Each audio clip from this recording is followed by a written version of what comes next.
भद्रमक्रन् सीदन्तु गोष्ठे रणयन्त्वस्मे प्रजावतीः पुरुरूपा इह स्युः इन्द्राय पूर्वीरुषसो दुहानाः इन्द्रो यज्वने वृणते च शिक्षति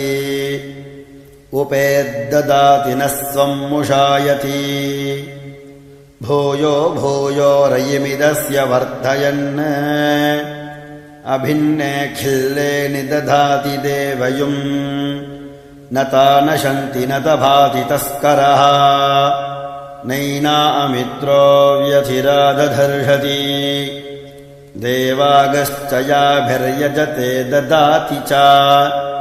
ज्योगित्ताभिः सजते गोपतिः सह न ता अर्वा रेणुककाठो अश्नुते न सर्गस्कृतत्रमुपयन्ति ता अभि उरुगायमभयम् तस्य ता अनो गावो मर्त्यस्य विचरन्ति यज्वनः गावो भगो गाव इन्द्रो मे अच्छात् गावः सोमस्य प्रथमस्य भक्षः इमाया गावस्य जनास इन्द्रः इच्छामि धृता मनसा चिदिन्द्रम् योऽयम् गावो मेद यथा कृशञ्चित् अश्लीलम् चित्कृणुथा सुप्रतीकम् भद्रम् गृहम् कृणुथ भद्रवाचः बृहद्वो वय उच्यते सभासु प्रजावतीः सूयवसगुम् वृषन्तीः शुद्धा अपःस्वप्रपाणे पिबन्तीः मावस्तेन ईशतमाघसगुंशः परिवोहेति रुद्रस्य वृन्द्यात् उपेदमुपपर्चनम् आसुगोषूपपृच्यताम् उपऋषभस्य रेतसि उपेन्द्र तव वीर्ये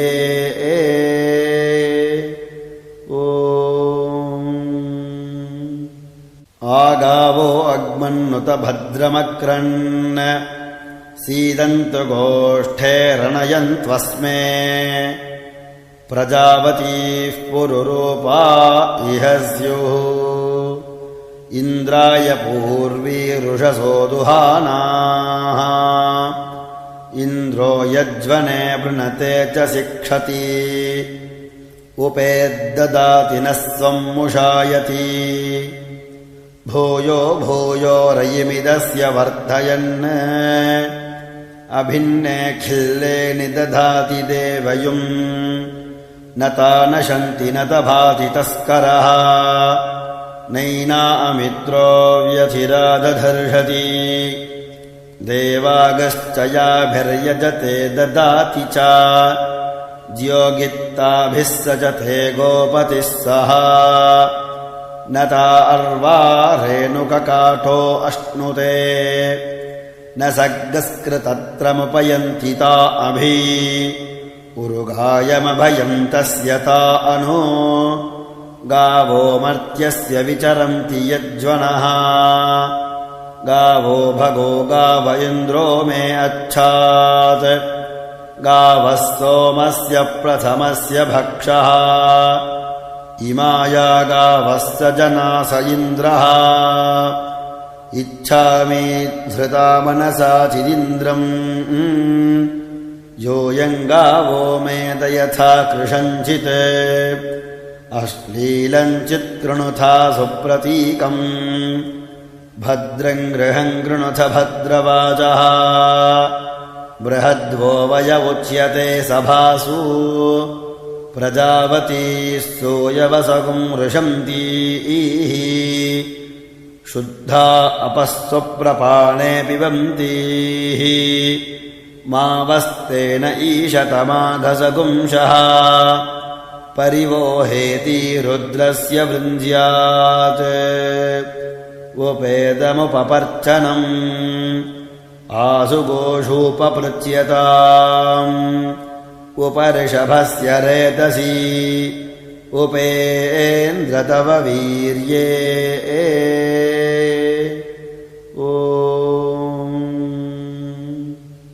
आगावो अग्मन्नुत भद्रमक्रन्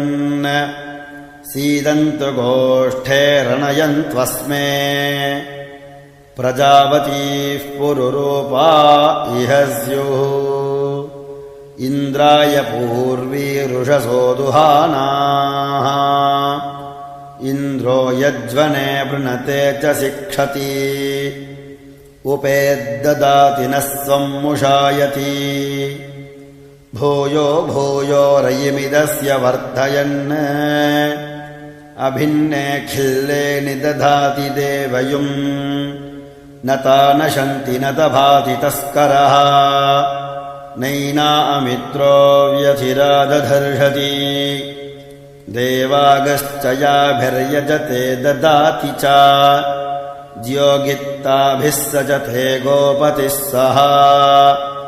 न ता अर्वा रेणुककाठो अश्नुते न सर्गस्कृतत्रमुपयन्ति ता अभि उरुगायमभयम् तस्य ता अनु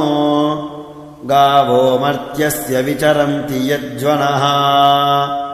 गावो भगो गाव इन्द्रो मे अच्छात् गावः सोमस्य प्रथमस्य भक्षः इमाया गावः स जनास इन्द्रः इच्छामि धृता मनसा चिदिन्द्रम् योऽयम् गावो मेद यथा कृशञ्चित् अश्लीलम् चित्कृणुथा सुप्रतीकम् भद्रम् गृहम् कृणुथ भद्रवाचः बृहद्वो वय उच्यते सभासु प्रजावतीः सूयवसगुम् वृषन्तीः शुद्धा अपस्वप्रपाणे पिबन्तीः मावस्तेन ईशतमाघसगुंशः परिवोहेति रुद्रस्य वृञ्ज्यात् उपेदमुपपर्चनम् आसुगोषूपपृच्यताम् उपऋषभस्य रेतसि उपेन्द्र तव वीर्ये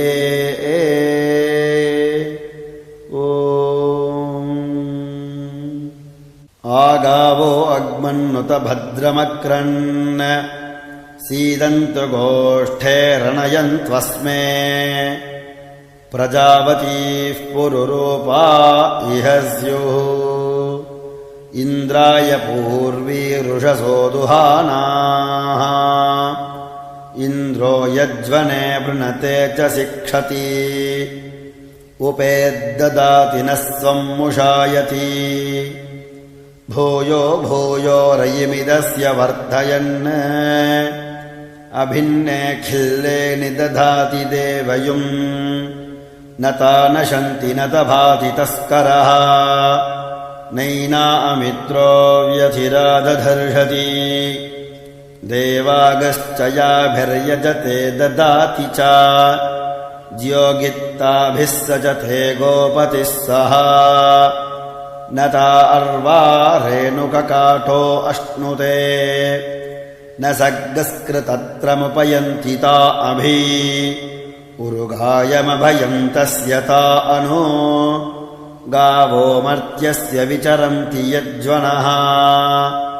गावो भगो गाव इन्द्रो मे अच्छात् गावः सोमस्य प्रथमस्य भक्षः इमाया गावः स जनास इन्द्रः इच्छामि धृता मनसा चिदिन्द्रम् योऽयम् गावो मेद यथा कृशञ्चित् अश्लीलम् चित्कृणुथा सुप्रतीकम् भद्रम् गृहम् कृणुथ भद्रवाचः बृहद्वो वय उच्यते सभासु प्रजावतीः सूयवसगुम् वृषन्तीः शुद्धा अपस्वप्रपाणे पिबन्तीः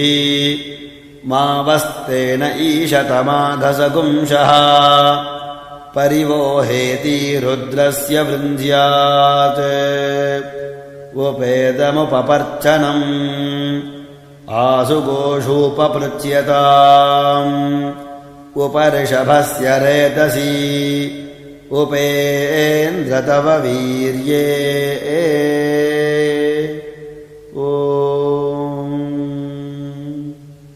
आगावो अग्मन्नुत भद्रमक्रन् सीदन्तु गोष्ठे रणयन्त्वस्मे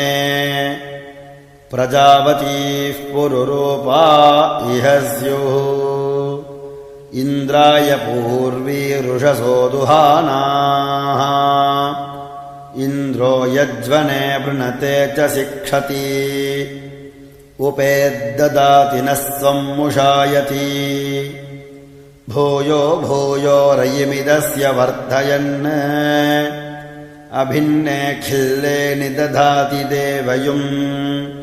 न तानशन्ति न तभाति तस्करः नैनामित्रो व्यथिरादधर्षति देवागश्च याभिर्यजते ददाति च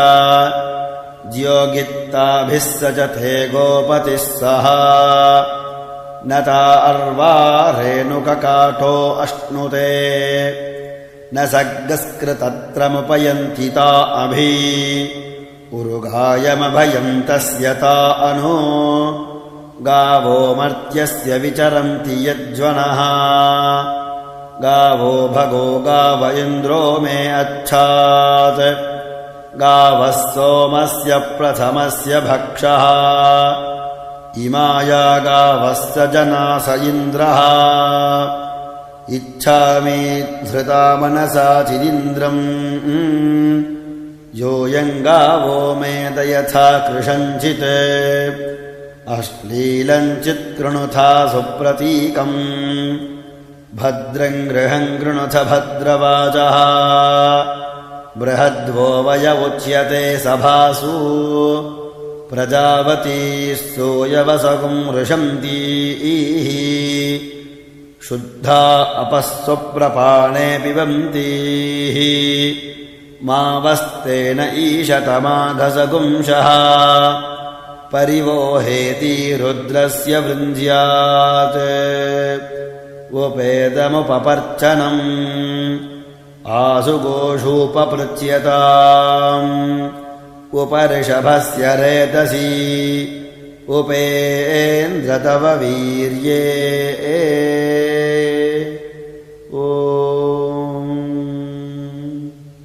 आगावो अग्मन्नुत भद्रमक्रन् सीदन्तु गोष्ठे रणयन्त्वस्मे प्रजावतीः पुरुरूपा इह स्युः इन्द्राय पूर्वीरुषसो दुहानाः इन्द्रो यज्वने वृणते च शिक्षति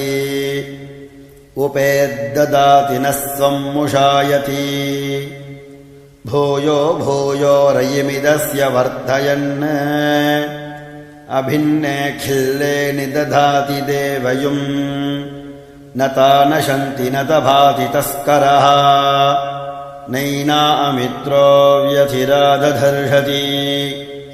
देवागश्च याभिर्यजते ददाति च ज्योगित्ताभिः सजते गोपतिः सह न ता अर्वा रेणुककाठो अश्नुते न सर्गस्कृतत्रमुपयन्ति ता अभि उरुगायमभयम् तस्य ता अनु गावो मर्त्यस्य विचरन्ति यज्वनः गावो भगो गाव इन्द्रो मे अच्छात् गावः सोमस्य प्रथमस्य भक्षः इमाया गावस्य जनास इन्द्रः इच्छामि धृता मनसा चिदिन्द्रम् योऽयम् गावो मेद यथा कृशञ्चित् अश्लीलम् चित्कृणुथा सुप्रतीकम् भद्रम् गृहम् कृणुथ भद्रवाचः बृहद्वो वय उच्यते सभासु प्रजावतीः सूयवसगुम् वृषन्तीः शुद्धा अपस्वप्रपाणे पिबन्तीः मावस्तेन ईशतमाघसगुंशः परिवोहेति रुद्रस्य वृन्द्यात् उपेदमुपपर्चनम् आशुघोषोपपृच्यताम् उपऋषभस्य रेतसी उपेन्द्र तव वीर्ये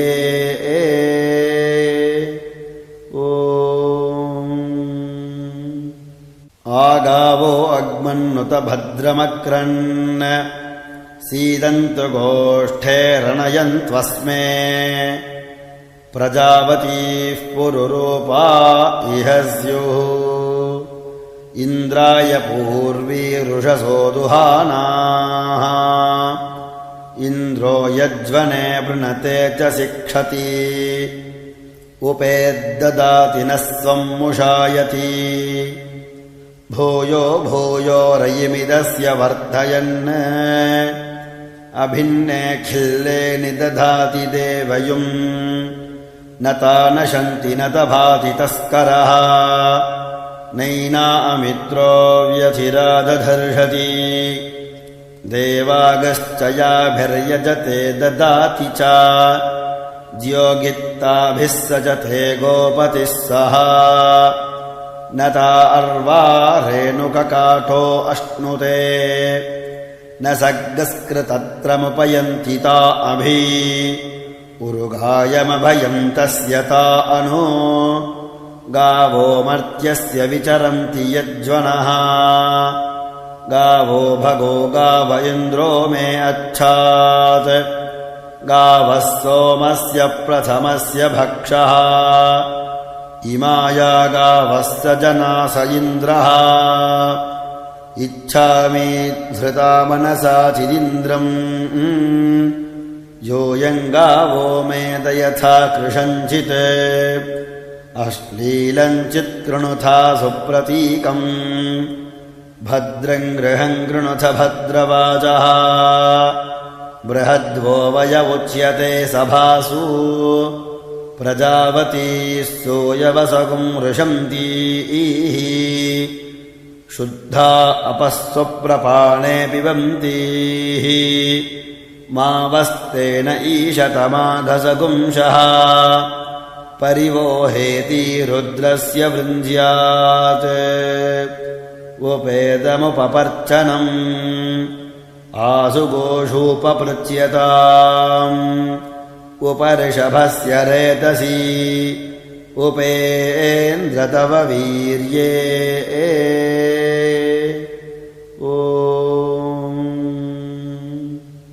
आगावो अग्मन्नुत भद्रमक्रन् सीदन्तु गोष्ठे रणयन्त्वस्मे प्रजावतीः पुरुरूपा इह स्युः इन्द्राय पूर्वीरुषसो दुहानाः इन्द्रो यज्वने वृणते च शिक्षति उपेद्ददाति नः स्वं मुषायति भूयो भूयो रयिमिदस्य वर्धयन् अभिन्ने खिल्ले निदधाति देवयुम् न ता नशन्ति न तभाति तस्करः नैनामित्रो व्यथिरादधर्षति देवागश्च याभिर्यजते ददाति च ज्योगित्ताभिः सजते गोपतिः सह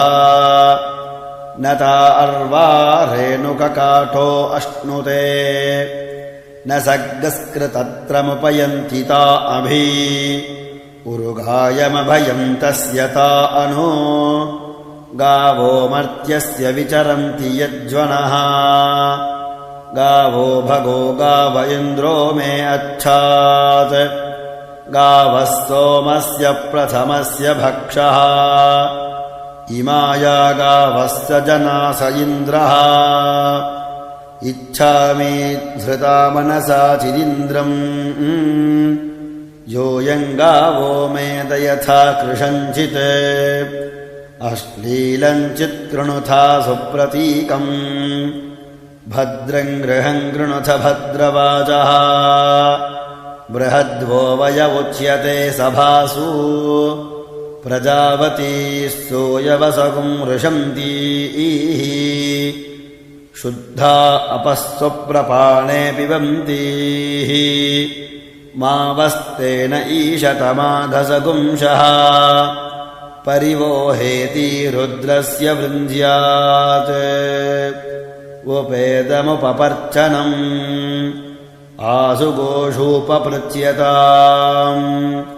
उपऋषभस्य रेतसि उपेन्द्र तव वीर्ये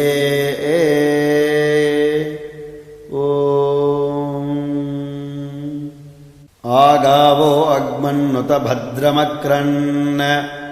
सीदन्तु गोष्ठे रणयन्त्वस्मे प्रजावतीः पुरुरूपा इह स्युः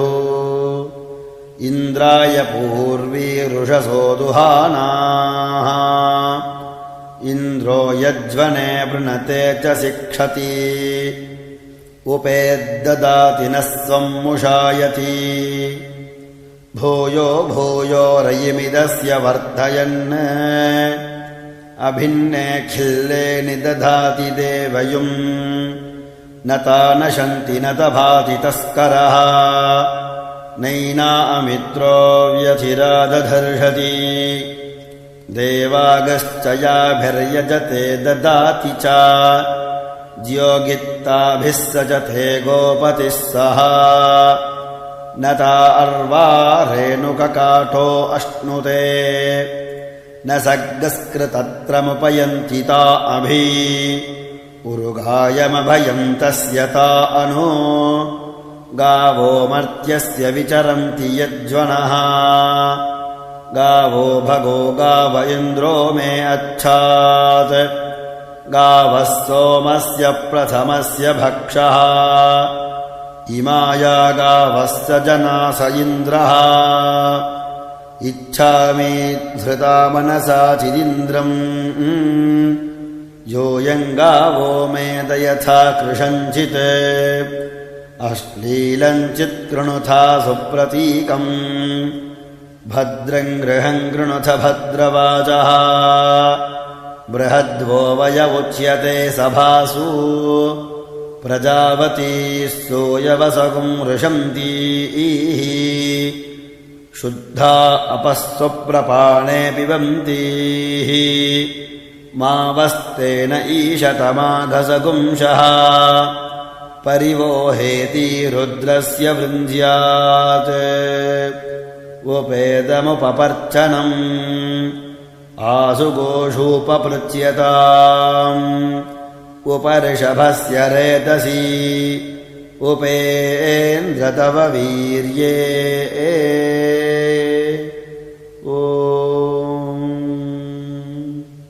आगावो अग्मन्नुत भद्रमक्रन् सीदन्तु गोष्ठे रणयन्त्वस्मे प्रजावतीः पुरुरूपा इह स्युः इन्द्राय पूर्वीरुषसो दुहानाः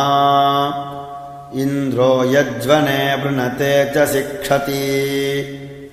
उपेद्ददाति नः स्वमुषायति भूयो भूयो रयिमिदस्य वर्धयन् अभिन्ने खिल्ले निदधाति देवयुम् न ता नशन्ति न तभाति तस्करः नैनामित्रो व्यथिरादधर्षति देवागश्च याभिर्यजते ददाति च ज्योगित्ताभिः सजते गोपतिः सह न ता अर्वा रेणुककाठो अश्नुते न सर्गस्कृतत्रमुपयन्ति ता अभि उरुगायमभयम् तस्य ता अनु गावो मर्त्यस्य विचरन्ति यज्वनः गावो भगो गाव इन्द्रो मे अच्छात् गावः सोमस्य प्रथमस्य भक्षः इमाया गावस्य जनास इन्द्रः इच्छामि धृता मनसा चिदिन्द्रम् योऽयङ्गावो मेद यथा कृशञ्चित् अश्लीलम् चित्कृणुथा सुप्रतीकम् भद्रम् गृहम् कृणुथ भद्रवाचः बृहद्वो वय उच्यते सभासु प्रजावती स्तूयवसगुम् वृषन्तीः शुद्धा अपस्वप्रपाणे पिबन्तीः मावस्तेन ईशतमाधसगुंशः परिवोहेति रुद्रस्य वृञ्ज्यात् उपेदमुपपर्चनम् आसुगोषूपपृच्यताम् उपऋषभस्य रेतसी उपेन्द्र तव वीर्ये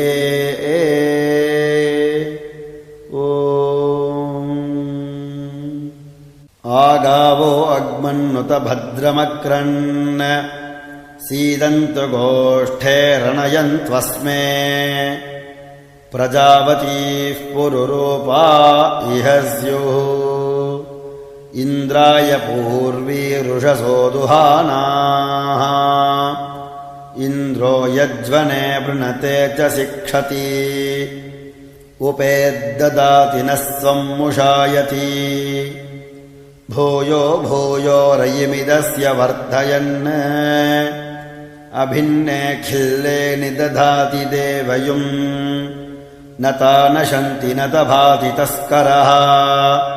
नैनामित्रो व्यथिरादधर्षति देवागश्च याभिर्यजते ददाति च ज्योगित्ताभिः सजते गोपतिः सह न ता अर्वा रेणुककाठो अश्नुते न सर्गस्कृतत्रमुपयन्ति ता अभि उरुगायमभयम् तस्य ता अनो गावो मर्त्यस्य विचरन्ति यज्वनः गावो भगो गाव इन्द्रो मे अच्छात् गावः सोमस्य प्रथमस्य भक्षः इमाया गावस्य जनास इन्द्रः इच्छामि धृता मनसा चिदिन्द्रम् योऽयङ्गावो मेद यथा कृशञ्चित् अश्लीलम् चित्कृणुथा सुप्रतीकम् भद्रम् गृहम् कृणुथ भद्रवाचः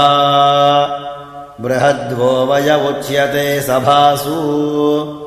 प्रजावती स्तूयवसगुम् वृषन्तीः शुद्धा अपस्वप्रपाणे पिबन्तीः मावस्तेन ईशतमाधसगुंशः परिवोहेति रुद्रस्य वृञ्ज्यात् उपेदमुपपर्चनम् आसुगोषूपपृच्यताम् उपऋषभस्य रेतसी उपेन्द्र तव वीर्ये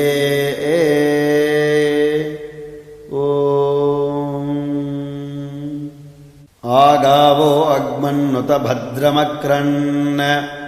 सीदन्तु गोष्ठे रणयन्त्वस्मे प्रजावतीः पुरुरूपा इह स्युः इन्द्राय पूर्वीरुषसो दुहानाः इन्द्रो यज्वने वृणते च शिक्षति उपेद्ददाति नः स्वम् मुषायति भूयो भूयो रयिमिदस्य वर्धयन् अभिन्ने खिल्ले निदधाति देवयुम् न ता नशन्ति न तभाति तस्करः नैनामित्रो व्यथिरादधर्षति देवागश्च याभिर्यजते ददाति च ज्योगित्ताभिः सजते गोपतिः सह न ता अर्वा रेणुककाठो अश्नुते न सर्गस्कृतत्रमुपयन्ति ता अभि उरुगायमभयम् तस्य ता अनो गावो मर्त्यस्य विचरन्ति यज्वनः गावो भगो गाव इन्द्रो मे अच्छात् गावः सोमस्य प्रथमस्य भक्षः इमाया गावस्य जनास इन्द्रः इच्छामि धृता मनसा चिदिन्द्रम् योऽयम् गावो मेद यथा कृशञ्चित् अश्लीलम् चित्कृणुथा सुप्रतीकम् भद्रम् गृहम् कृणुथ भद्रवाचः बृहद्वो वय उच्यते सभासु प्रजावतीः सूयवसकुम् वृषन्तीः शुद्धा अपःस्वप्रपाणे पिबन्तीः मावस्तेन ईशतमाधसगुंशः परिवोहेति रुद्रस्य वृन्द्यात् उपेदमुपपर्चनम् आसुगोषूपपृच्यताम् उपऋषभस्य रेतसि उपेन्द्र तव वीर्ये